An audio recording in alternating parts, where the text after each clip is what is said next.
자, 지난주 거를 갖다 복습해 보도록 하겠습니다. 지난주 거를 갖다가 생각나는 거 얘기해 보세요. 지난주에 딱 생각나는 건 음행. 처음에 네. 음행을 그거에 대해서. 맞아. 또 음행 얘기가 나와서 말인데 요즘 너무 음행이 사회적인 이슈가 돼가는 것 같아. 그래, 뭐 드라마나 그러겠지. 영화나 뭐 노래 가사나 이런 것들이 참. 맞아. 그리고 요새는 너무 아름다운 여자들이 많은 것 같아. 그리고 맨날 복근 명품 그런 거 보지 말아야 돼. 오빠 나 보면서 야, 하지 마. 여자들이 보는 거 아니야, 복근은?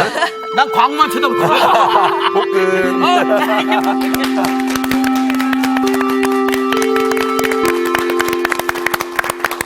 안녕하셨어요. 안녕하세요. 네, 잘 지냈어요? 네.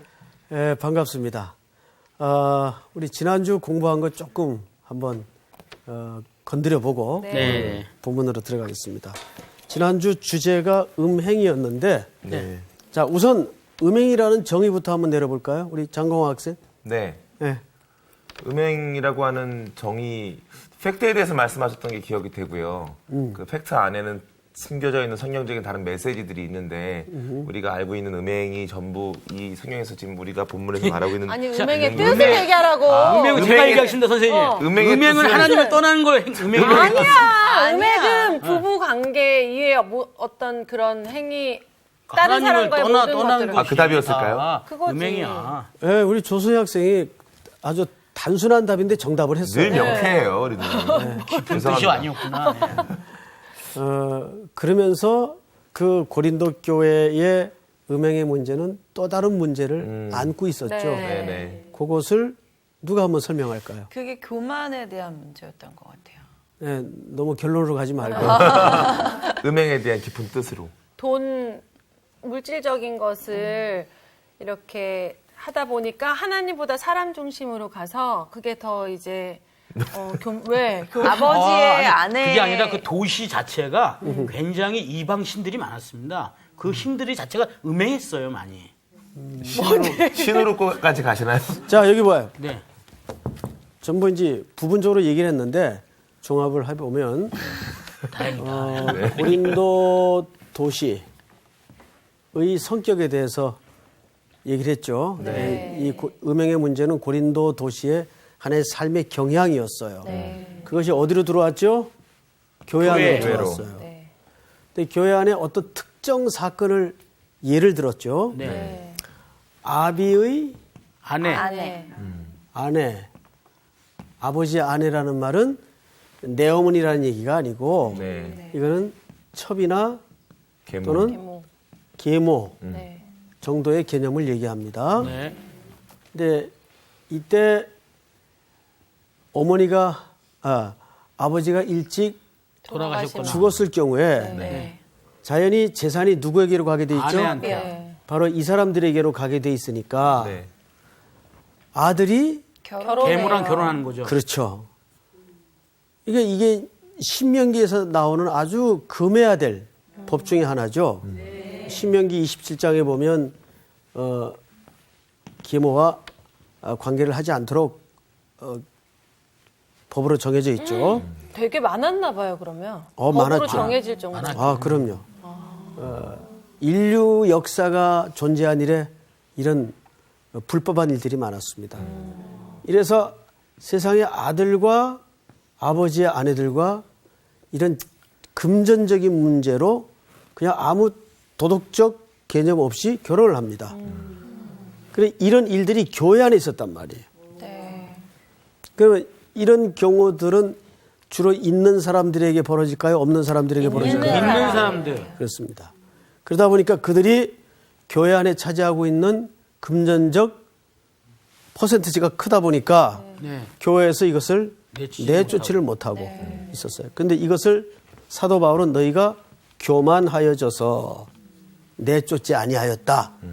그럼 이 교만이라는 정의가 잘난 체 하는 그런 교만이 아니고 하나님. 전적으로 하나님을 의존하지 않는 모든 태도, 가치 이걸 교만이라고. 그래서 은과 금은 내게 없거니와 이 교회 이 위력이 사라져야 돼요. 그래서 오직 그리스도의 보혈의 공로와 하나님의 은혜만 임하도록 교회가 자꾸 갱신이 돼야 되겠죠. 네. 지난주 대체적인 스토리가 이런 스토리였던 거 기억납니까? 네. 오늘 수업 고린도전서 11강 송사하지 마라. 이제 오늘은 6장을 다 이었어요. 6장 1절서부터 한 절씩 저기 우리 상훈 학생부터 좀 읽으세요. 자, 너희 중에 누가 다른 이와 더불어 다툼이 있는데 구태여 불의한 자들 앞에서 고발하고 성도 앞에서 하지 않으느냐. 성도가 세상을 판단할 것을 너희가 알지 못하느냐. 세상도 너희에게 판단을 받겠거든 지극히 작은 일 판단하기를 감당하지 못하겠느냐. 우리가 천사를 판단할 것을 너희가 알지 못하느냐. 그러하거든 하물며 세상 일이랴. 그런즉 너희가 세상 사건이 있을 때 교회에서 경의 여김을 받는 자들을 세우느냐. 내가 너희를 부끄럽게 하려 하여 이 말을 하노니 너희 가운데 그 형제 간의 일을 판단할 만한 지혜 있는 자가 이같이 하나도 없느냐. 형제가 형제와 더불어 고발할 뿐더러 믿지 아니하는 자들 앞에서 하느냐. 너희가 피차 고발함으로 너희 가운데 이미 뚜렷한 허물이 있나니 차라리 불의를 당하는 것이 낫지 아니하며 차라리 속는 것이 낫지 아니하냐. 역시 우리가 성경 본문이 정해지면 그 안에 또 교회가 등장을 하고 그 교회 안에 어떤 사건이 자꾸 등장을 해요. 네. 지난주에도 말씀을 드렸지만 사건이라는 스토리 속에 항상 메시지를 감춘다고요. 그러니까 그 메시지를 정확히 이해하려면 그 사건과 교회를 이렇게 배양하고 있는 도시의 칼날을 정확하게 알아야 본문이 정확히 해석이 됩니다. 고린도 지역은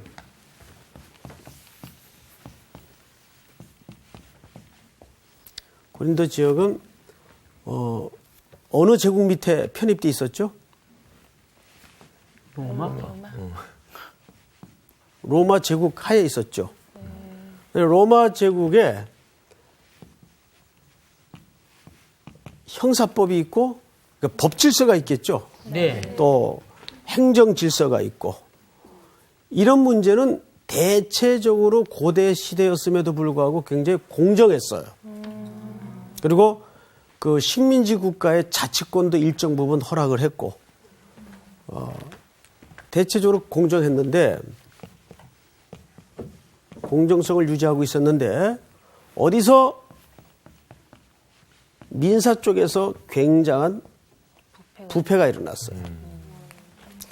민사라는 것은 개인사적인 소송권이 많잖아요. 네.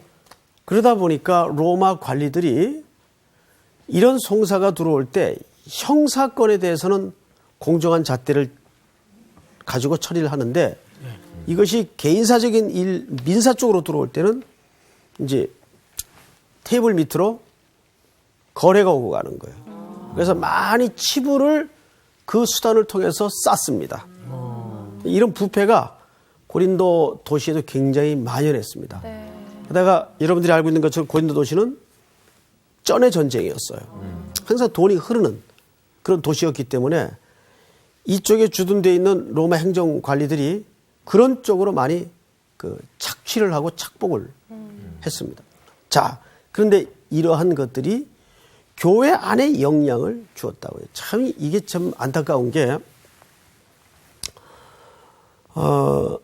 교회가 세상을 바꿔야 되는데 교회가 제 기능을 못하게 되면 세상에 못된 경향들이 교회로 자꾸 들어와요. 그래서 교회를 오히려 변질시키는 이러한 역기능적인 현상을 요즘도 많이 보죠. 네. 교회 안에서. 이게 참 슬픈 일입니다. 지금 고린도 교회도 바로 그런 문제에 봉착이 있었습니다. 자, 그래서 오늘 1절을 보시면 너희 중에 누가 다른 이와 더불어 다툼이 있는데 구태여 불의한 자들 앞에서 고발하고 성도들 앞에서 하지 아니하느냐. 자, 여기 불의한 자들 반대 개념으로 뭐가 등장을 하죠? 성도. 그럼 여기 불의한 자들은 누굴 얘기하는 걸까요? 성도가 아닌. 그렇죠. 그래서 성경에서 불의라고 얘기할 때는 하나님하고 관계없는 세력을 얘기합니다. 이 불의라는 말은 특별히 죄 짓고 이런 사람을 말하는 게 아니고 하나님하고는 관계없이 살아가는 집단 또는 세태, 이거를 좀 불의라고 얘기해요. 그래서 불의라는 개념을 성도와 대립각을 놓고 있죠. 네. 그러니까 여기서 말하는 불의는 불의한 자는 세상 가치 판단 기준으로 살아가는 사람들을 얘기하는 거예요. 자, 보십시다. 어떤 송사 문제가 벌어진 것 같아요. 자, 그러면 잘 보세요. 이런 민사 쪽에서 부패가 만연될 경우에는 테이블 밑으로 금전이 오고 가고 하는 일들이 벌어질 경우에는 돈 있는 사람들이 대체로 당할까요? 없는 사람들이 당할까요? 없는 사람들이 그래서 폭동들이 일어나는 거예요. 변호인이라는 영화를 이제 저도 봤어요. 봤는데 그 국가 조직이 얼마나 국가라는 명분을 앞세워서 한 인격과 인권을 무참하게 밟을 수 있는가, 악한 짓을 할 수 있는가. 그 국가라는 그 명분을 내세워서 그런 사회에서는 백성들이 좌절하죠. 그래서 민주주의는 항상 그렇게 피를 흘려서 발전을 하고 성숙을 하는 것 같아요. 근데 아직도 우리나라는 이제 그 온전한 정말 한 연약한 자나 강한 자나 공평하게 살아가는 세상이 오려면 아직도 요원한 구석이 많습니다. 그 문제는 단순히 밥술이나 먹게 되었다고 해결되는 문제가 아니에요. 우리의 의식 수준이 성경적 가치로 하나님이 창조한 질서의 회복을 꿈꿀 때 가능해지는 일이에요. 아멘. 이해가 되십니까? 네. 이런 거는 굉장히 포괄적인 영역에서 우리가 좀 고민해 봐야 될 거대 담론인데 남북 문제도 그래요. 남북 문제도 단순히 힘의 우위를 점해서 통일을 하는 이런 경제 논리 같은 접근은 굉장히 위험해요. 사실은. 그래서 우리가 이거는 긴 숨을 가지고 정말 이 땅의 그리스도인들이 뜨거운 마음으로 순수하게 복음으로 통일된 그 이후의 세상을 그려낼 때 그 통일은 온전해지는 거지 물리적으로 또는 힘으로 그것이 경제적인 문제든 다른 문제든 그렇게 이루어지는 통일은 굉장히 피차 고단해질 수가 있어요. 그래서 우리 크리스찬들 가운데도 좀 좋은 통일 전문가들이 좀 나왔으면 좋겠어요. 또 그 준비를 사실은 해야 됩니다. 너무 교회적 차원에서 준비가 없지 않나 하는 좀 안타까움이 있어요. 자, 다른 얘기는 좀 접고 여기 보니까 2절 성도가 세상을 판단할 것을 너희가 알지 못하느냐? 세상도 너희에게 판단받겠거든 지극히 작은 일 판단하기를 감당하지 못하겠느냐? 이제 교회 안에 어떤 송사 문제가 있는데 이 송사 문제를 어디로 끌고 간 겁니까? 세상 밖으로 끌고 간 거예요. 요즘도 교회 보면 그런 일들 많죠. 교회 안에서 이제 해결, 왜 해결이 안 될까요? 교회 안에서. 그러니까 파가 생기기 때문에 이제 파가 생기기 때문에. 파끼리의 어떤 서로 욕심을 너무 많이 부리니까. 오, 좋은 단어를 썼어요. 욕심. 욕심을 부리기 때문에 그렇습니다. 욕심. 또,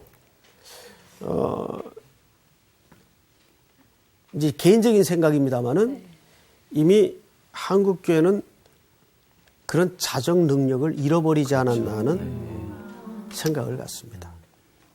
자정 능력을 잃어버렸어요. 그래서 그 말은 곧 교회가 교회로서의 본질적 권위가 땅에 떨어진 겁니다. 자치적인 해결이 안 되는 거죠. 안 되는 거죠. 그러니까 불의한 자들 앞에서 판단을 맡길 수밖에 없는 기이한 현상이 벌어집니다. 바울이 지금 그 부분을 지적하는 거예요. 바울은 아니 궁극적으로 그리스도인들이 세상을 심판할 사람들인데 그래야 안 그래요? 그렇죠.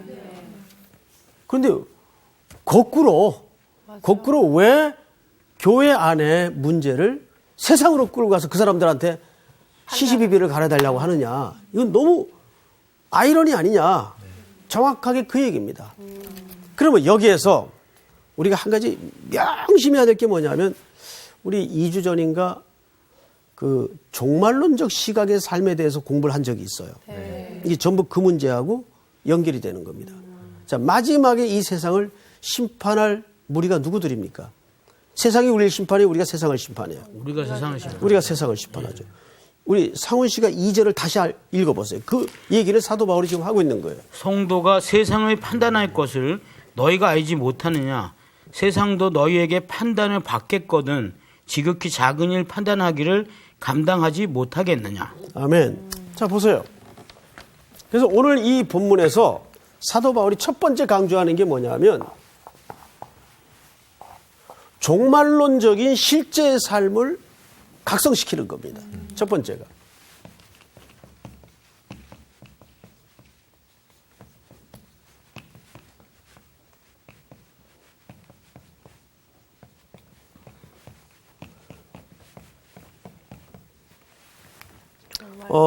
우리 조수희 학생. 네.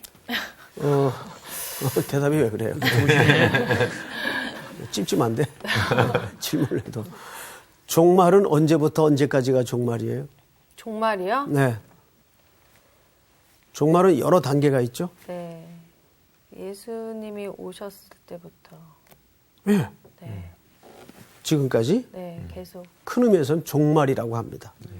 그런데 종말의 시간은 아직 오지 않았죠. 네. 네, 그러나 지금 우리가 사는 이 전체의 시간을 뭐라 그래요? 보통 종말이라 그래요.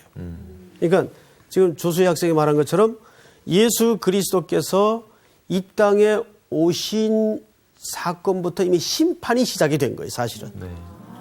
이해가 됩니까? 네. 이제 그 심판이 완성되는 날이 주님이 다시 오시는 시간이에요. 우리가 지금 그 사이에 있어요. 그래서 종말론적인 실제의 삶이라는 것은 이건 항상 현재성을 강조하는 겁니다. 종말론적 삶이라 그러니까 제가 계시록 강의를 통해서 여러분들에게 가르친 적이 있는데 종말이라는 시간에 초점을 맞추면 뭘 놔버려요? 현재를 놔버려요. 그걸 자꾸 강조하다 보면. 그래서 그 때와 기한은 예수님도 모르다. 나도 모른다. 아버지께 권한이 있다 그래요. 그 말은 예수님이 그 지식적으로 모른다는 말이 아니고 내 권한이 아니다 그 말이에요. 그 말은 내 권한이 아니다. 그건 아버지께서 정하시는 것이다. 그러면서 제가 여러분들에게 설명드렸던 내용 중 하나가 유대인의 결혼 예식을 설명드렸죠. 네. 신부 집에 가서 그 신부를 데려오는 날짜는 누가 정하는 거예요? 아버지. 아버지가 정하는 거예요. 신랑이 정하는 게 아니에요. 신랑이 신부를 데려올 집을 1년 동안 짓잖아요. 네. 인부들을 데려다가 뚝딱뚝딱거리고 집을 짓는 모습을 보다가 어느 날 갑자기 아버지가 호출을 해요. 예, 나 좀 보자. 이만하면 됐다. 오늘 밤 가서 내 신부를 지금 신부는 수업 중에 있죠? 네. 신부 수업 중에 데리고 오도록 해라. 그러면 친구들 동원해서 한 달음에 왜 웃어요? 아, 수업 중이라고 그랬어. 깜짝 놀랐어. 신부 수업. 아, 예, 예. 네, 신부 수업 중에 있단 말이에요. 그러니까 그 날짜는 아들이 정하는 게 아니에요. 아버지 저 이거 된 것 같은데요? 이거 안 된단 말이에요. 그렇지. 그건 아버지만 판단하는 거예요. 그래서 예수님이 나도 모르고 아버지께 있다는 말은 예수님이 그 권한은 내 권한이 아니다라는 뜻이에요.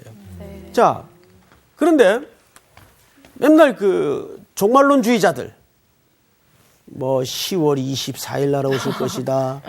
뭐 또 연기가 됐다더라. 뭐 이렇게 자꾸 주장하는 사람들이 갖는 오류가 그런 데 있어요. 자꾸 이 시간에 초점을 맞춰요. 이 시간은 하나님만 결정하시는 시간입니다. 늘 우리는 종말에 살고 있어요. 종말이라는 현재성에. 여기에서 항상 사도 바울이 강조했던 바가 뭐냐 하면 그 종말이라는 시간 속에 놓여진 우리가 어떻게 살 것인가. 어떻게 살 것인가.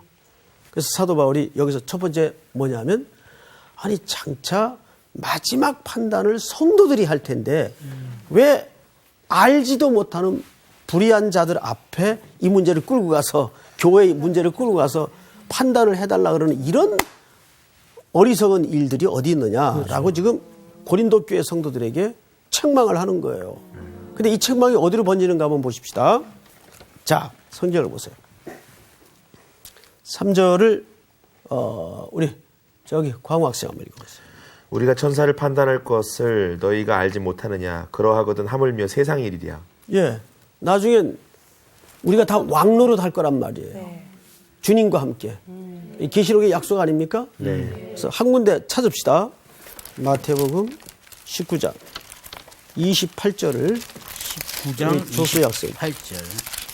천천히 찾으세요.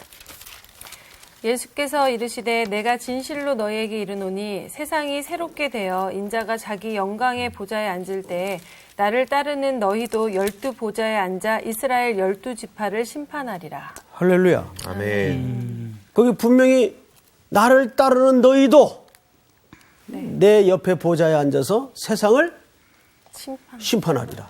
자, 한 군데만 더 찾습니다. 우리 상훈 씨. 네. 누가복음 22장 30절. 30절이요? 30절. 너희로 내 나라에 있어 내 상에서 먹고 마시며 또는 보좌에 앉아 이스라엘 12지파를 다스리려 하려 하노라. 네. 여기서도 예수님이 그의 제자들에게 약속한 게 뭐냐면 다스리고 심판하는 권세를 약속하셨어요. 네. 한 군데만 더. 누가복음 20장. 여기 정주은 학생. 네. 20장 4절. 20장 4절이요. 요한의 세례가 하늘로부터냐 사람으로부터냐. 자, 요한의 세례는 무슨 세례입니까? 물세례. 물 세례죠. 예수님이 이 요한의 세례를 말씀하시면서 내 뒤에 오시는 이는 나보다 더 능력이 크신 분이니 그는 무엇과 무엇으로 성령과 불로 세례를 줄 것이다. 거기에서 성령과 뭘로 세례를 줘요? 불로 세례를 줘요. 마태복음에 보면. 그럼 여기서 성령의 역할은 뭐예요? 우리를 구원케 하시는 역할이에요. 불은 뭐예요? 불 같은 성령 그 불이 아니고 여기서는 심판의 기능을 얘기합니다. 이 안에 세례를 받는 자. 그래서 그 안에 우리를 묶어서 우리에게 방금 읽어드린 그 심판의 권세를 우리에게 같이 왕노릇하다. 너희는 다 왕 같은 제사장이요. 이런 약속을 베드로 사도가 하지 않습니까? 네. 자, 이렇게 해서 우리가 여기서 한 가지 정리를 하고 지나갑시다. 장차 이 모든 것을 심판할 권세를 우리에게 주셨어요. 그런데 우리가 교회 안에서 벌어지는 그런 송사의 문제와 시비의 문제를 세상 법정이나 세상으로 끌고 가서 되겠어요, 안 되겠어요? 안 된다. 근데 요즘 교회가 세상 법정에 고소고발하는 건수가 어마어마해요. 이건 대단히 잘못된 거예요. 또 한편에는 그 뭘 얘기하냐면 교회가 이미 그것을 판단할 수 있는 자정 기능을 잃어버렸다는 얘기예요. 이거는 굉장한 위기입니다. 상당한 위기. 예를 들어서 우리나라가 사법 기능이 마비가 됐다. 어떻게 되겠어요? 무법천지. 완전히 뭐. 무법천지죠.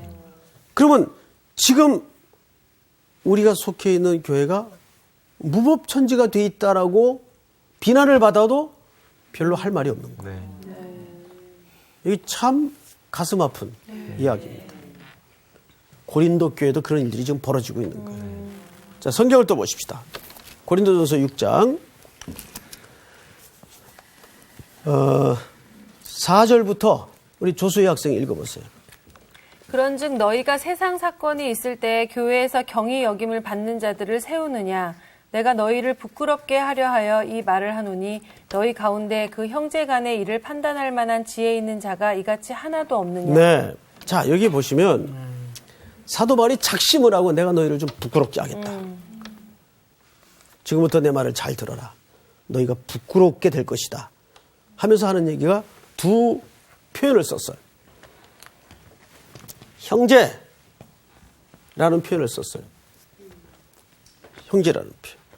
형제는 누구를 형제라 그럽니까, 보통? 같은 배에서 태어난 사람. 그렇죠. 네.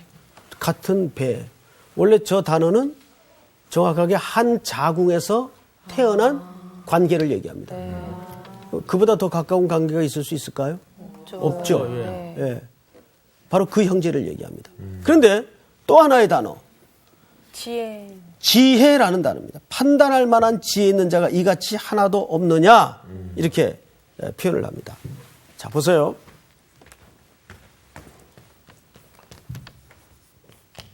지금 성도가 성도를 고소고발하는 송사 사건은 형제를 고발하는 사건이에요. 이 아델포스라는 형제라는 말은 한 어머니의 뱃속에서 태어났다 그 말이에요. 그러니까 우리는 예수 그리스도라는 피로 새롭게 태어난 새로운 공동체요, 새로운 형제요, 가족이에요. 그래서 성도들끼리 우리가 형제 자매 그러죠. 네. 교회에서 호칭을. 네. 예수님도 그것을 새로운 가족으로 규정을 하죠. 누가 내 형제고 누가 내 모친이냐. 내 아버지의 뜻대로 행하는 자라야 내 모친이고 내 형제다. 교회에서 말하는 새로운 가족을 얘기합니다. 알겠어요? 네. 자, 그런데 잘 보세요. 왜 사도 바울이 여기서 지혜라는 단어를 썼을까요? 지혜 누가 좋아하는 거죠? 고린도 도마. 사람들. 그렇지. 네. 고린도 교회가 나름 배운 사람들. 지식이 있다고 생각. 그렇죠. 나름 똑똑한 사람들이 모였다고 굉장한 자부심이 있던 교회예요. 너희가 그런 지혜가 없어서 형제들을 세상 법정에다가 고소고발을 하느냐? 부끄러워 안 부끄러워요? 부끄러워. 부끄럽게 된 거죠. 네. 자, 그런데 여긴 조금 더 깊은 뜻이 있어요. 늘 저 송 목사는 깊은 뜻이 있다 그러더라. 그런데 우스개 얘기가 아니라 사도 바울이 그들이 좋아하는 지혜라는 말을 일부러 쓴 거예요. 왜 일부러 썼을까? 이제 두 군데를 비교할 테니까 잘 보세요. 네. 자, 고린도 전서 1장을 보세요. 1장 28절을 저 뒤에 우리 학생들만 앞에 우리 패널들은 쉬고 28절 우리 학생들만 크게 읽겠습니다. 시작.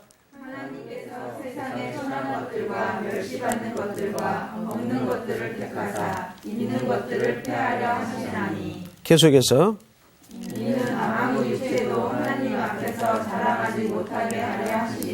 계속해서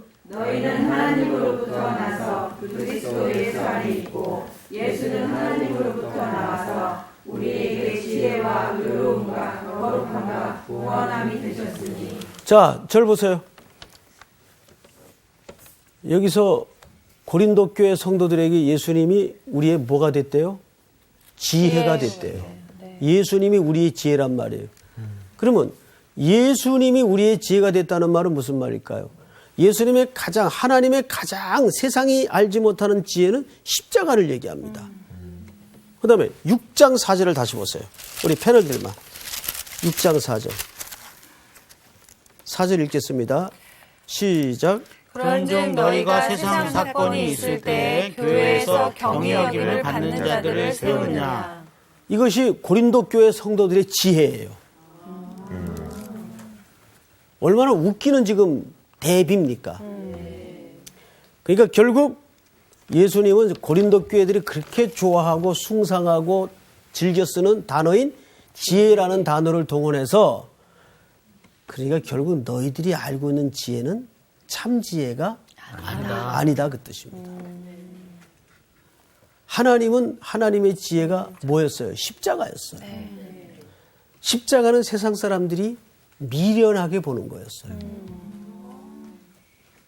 그런데 세상 사람들은 고린도 교회 성도들은 나름 똑똑하고 지혜라는 단어를 즐겨 쓰면서 그 교회 안에서 벌어진 송사 하나를 해결할 기능이 없어서 자정 능력이 없어서 불의한 집단이 세상에다가 그 판단을 맡겨요.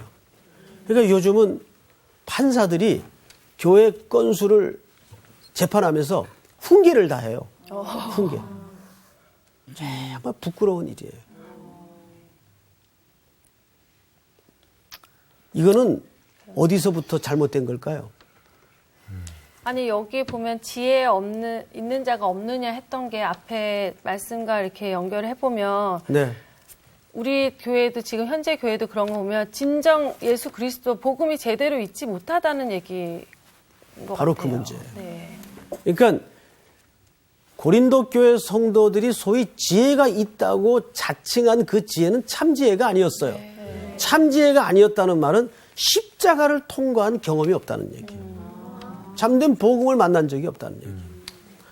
어느 심플 리스트라는 책이 있어요.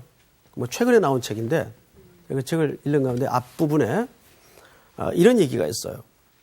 아침에 막 출근을 하려고 하는데 남편이 네. 그 이제 저자가 직접 경험한 얘기를 에필로그처럼 썼더라고요. 갑자기 베란다에 수도가 터져버린 겁니다. 그럼 물이 막 콸콸콸. 정신없이 나오겠죠. 예. 그래서 고무 바퀴 문제가 생겨나가지고 그거를 또 쪼매가지고 돌려도 보고 안 되는 거예요. 출근해야 되는데. 옆에서 어린 애들은 동동거리지. 저 물바다 돼서 어떻게 또 부인은 남편 지각할까봐 여보 내가 할 테니까 빨리 나가. 이제 출근해. 예. 근데 또 남자가 이거 두고 나갈 수가 없잖아요. 예. 갑자기 머리가 하얘지더래요. 아무 생각이 안 나요. 갑자기 한꺼번에 여러 상황이 터지니까. 조금 있다가 부인이 슬그머니 없어지더래요. 밖으로 나간 거예요. 예. 잠깐 있다 들어오더니 여보 됐으니까 빨리 나가. 당신 출근해. 이러다 늦어. 당신 어디 갔다 왔어? 밖에 나가서 기량기 잠그고 왔어. 그러더래요. 그 생각을 못한 거예요. 그러니까 우리가 문제가 한꺼번에 닥칠 때 오히려 답이 단순한 데 있어요. 그런데 우리는 항상 그 나타난 현상만 찾아보다가 처방에만 급급해요. 그래서 세상 사람들이 분석도 잘하고 진단도 잘하는데 내놓는 처방이 본질적인 처방이 거의 없어요. 근데 이 와이프는 나가서 줄기를 차단을 해버린 거예요. 그러니까 콸콸 쏟아지던 물이 끊어졌겠죠. 그러니까 답은 어디 있었어요? 바깥에 있었어요. 그죠? 그리고 이제 저에게 도구를 갖고 와가지고 싹 고쳐서 이제 나오는 물로 빨래하고 씻고 밥해 먹고 잘 살았다는 이야기가 행복하게. 굉장히 행복하게 살았다. 굉장히 짧은 에필로그. 네. 자, 결국 이런저런 진단과 분석과 처방이 난무할지라도 요즘 교회가 이래서 틀렸다 저래서 틀렸다 얼마나 진단이 많아요. 또 거기에 따른 나름대로의 처방도 많이 나와요. 그런데 결국 그거를 종합해 보면 복음의 본질적 회복이에요. 사실은 전부 여기에서부터 모든 문제들이 발생이 되고 발단이 되는 거예요. 결국 우리의 삶도 마찬가지인 것 같아요. 이 고린도 교회 성도들이 정말 참 지혜, 십자가의 지혜. 세상 사람들은 미련하게 보이는 것이지만은 하나님이 아들 예수 그리스도를 십자가에 죽게 하신 그 사랑의 지혜만 제대로 알았더라도 이 형제를 한 자궁에서 태어난 이 끊어낼 수 없는 그리스도의 피로 묶어진 형제들을 고소고발을 세상 밖에다가 불법한 무리 집단에다가 이거를 맡기겠느냐 그 말이에요. 그렇죠. 그럴 수 없는 거죠. 그럼 결국은 어디서 문제가 생긴 거예요? 복음을 제대로 몰랐다는 얘기예요. 그들이 알고 있던 지혜는 결국 참 지혜가 아니었다는 얘기예요. 그래서 사도 바울이 일부러 지혜라는 단어를 형제라는 단어와 같이 쓰는 겁니다. 아멘. 아멘. 자, 또 나가십시다. 어렵습니까? 아니요. 아닙니다. 네. 굉장히 표정들이 무거워 보여서. 너무 행복합니다. 그렇지 않죠? 예, 네. 네. 제가 너무 비장하게 얘기를 하나 그랬어요. 안타까워서 그래요. 네, 안타까워서. 너무 맞아요. 안타까워. 네, 저도. 아니 말은- 복음이 중심이 되는 게 정말 예수님을 믿는 건데 복음이 없다는 게 너무 마음 아픈 일인 것 같아요. 그런데 의외로 그런 현장이 많아요. 그러니까요. 지금도 너무 그러니까. 그래서 사도 바울도 로마를 향해 갈 때 로마가 다시 복음을 들어야 하리라. 네. 그 기록을 하지 않습니까? 네. 근데 이 문제는 우리가 해결할 게 아니라 하나님이 해결할 거니까 우리는 그냥 맡은 바 소명은 다 하면 된다고 생각합니다. 우리가 해결할 문제는 아니지만은 우리가 순종을 해야죠. 그렇죠. 네.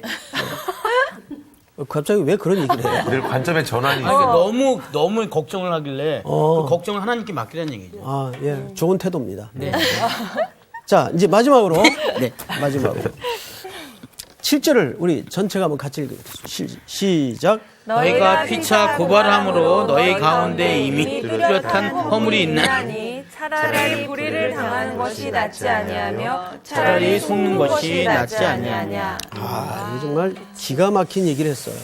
차라리 뭘 당하라고요? 그냥 불의를 당하고 속는 게. 결국 이 얘기를 사실은 우리 성도들에게 하는 얘기는 아니에요. 사실 불의를 다 대신 당해주신 분이 계시잖아요. 예수님이에요. 예수님은 모든 재판 과정도 불법이었고 그가 십자가에 죽으신 죄목도 불법이었어요. 그리고 그 자체가 불의였어요. 근데 예수님은 그 불의를 겪으면서 입을 열지 않았어요. 딱 이렇게 기도해요. 저들이 하는 죄를 알지 못합니다. 알지 못합니다. 그랬어요. 이사야 선지자는 이미 그 얘기를 예언했죠. 도살장으로 끌려가는 짐승처럼 입을 열지 아니하였다 그랬어요. 근데 우리 교회에서 보면 제일 못 견디는 게 억울해. 억울해. 어떻게 나한테 이럴 수가. 막 그래요. 근데 그것도 사실은 속에 굉장히 아직 자아가 죽지 못한 데서 나오는 열매일 수가 있어요. 여러분 전도서에 보면 솔로몬이 송태근이 산 결과가 아니라 솔로몬이 세상을 다 경험해보고 중요한 3단어를 남겼죠. 세상 살아보니까 허무하더라. 그 다음에 2번째 불확실하더라. 마지막이 뭐죠? 모순. 모순 덩어리더라.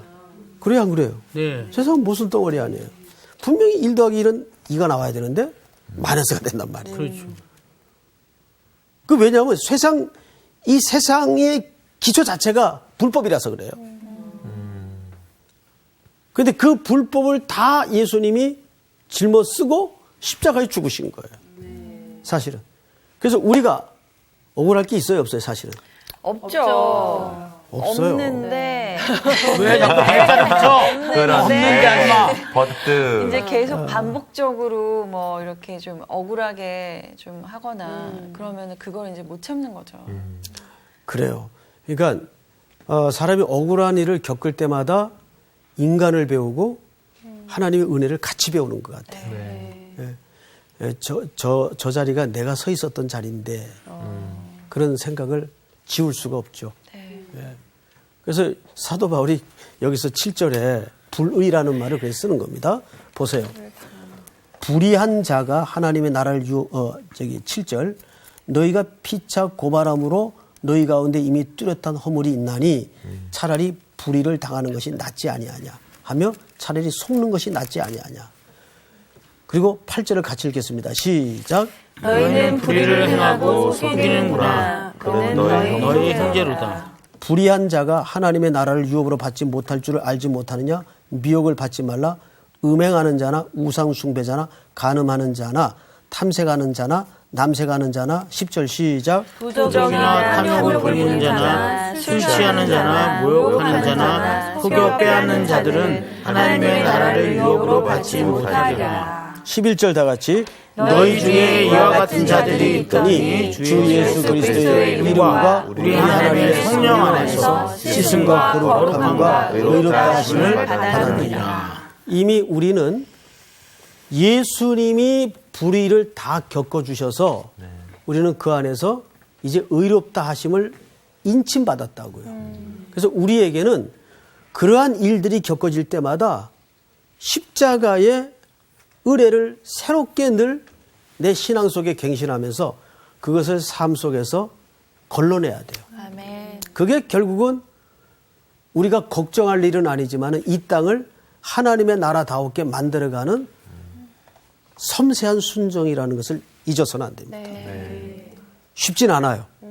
어렵지만 항상 우리의 출발은 어디서부터 생각을 해요? 우리의 지식, 우리의 지혜는 어디예요? 십자가. 아멘? 이 한 주간도 또 여러분들이 그렇게 붙들림 받으기를 소원합니다. 아멘. 끝! 감사합니다. 억울한 일을 당해도 예수님이 입을 닫으셨던 것처럼 그냥 닫고 살아야 될 것 같아요. 그러니까 근데 또 이렇게 또 그 안에 우리 안에서는 또 같이 형제 자매니까 진짜 이 안에서 더더욱 그래야 될 것 같아요. 맞아. 그냥 좀 서운하고 속상하고 이랬어도 그냥 이렇게 좀 서로를 좀 긍휼한 마음으로 보면은 입을 좀 더 닫을 수 있죠. 이번 주 퀴즈입니다. 바울은 고린도 교회가 세상 사건이 있을 때 어떤 자들을 세웠음을 꾸짖었습니까? 1번 법관, 2번 재판관, 3번 불의한 자. 정답을 아시는 분은 CBS 성서학당 홈페이지에 정답을 올려주시거나 우편으로 보내주시면 됩니다. 보내실 곳은 서울특별시 양천구 목동 서로 159의 1번지 CBS 성서학당 담당자 앞입니다. 연락처를 꼭 남겨주세요. 선정되신 분들에게는 대한성서공회에서 성경, 송태근 선생님의 쾌도남마 사도행전, 내가 어디 있느냐, 김귀석 선생님의 오래된 새길, 신우인 선생님의 땅과 하늘의 갈림길에서, 구미정 선생님의 두 글자로 신학하기 가운데 하나를 드립니다.